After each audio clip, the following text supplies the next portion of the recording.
বিমা খাতে গ্রাহকদের আস্থা ফেরাতে জনবান্ধব আইন প্রণয়ন জরুরি বলে মন্তব্য করেছেন তথ্য ও সম্প্রচার মন্ত্রী জহিরুদ্দিন স্বপন। ন্যাশনাল লাইফ ইন্স্যুরেন্সের ৪২তম প্রতিষ্ঠাবার্ষিকীর অনুষ্ঠানে যোগ দিয়ে তিনি এসব কথা বলেন। বিমা খাতকে অর্থনীতির অন্যতম চালিকা শক্তি উল্লেখ করে মন্ত্রী বলেন, এই খাতে কি পরিমাণ অর্থ রাজস্বের বাইরে আছে তা শনাক্ত করা হবে।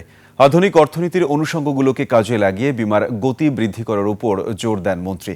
সর্বস্তরের নাগরিকের সেবা নিশ্চিতে আরও পেশাদারি ভূমিকা জরুরি বলেও উল্লেখ করেন তিনি।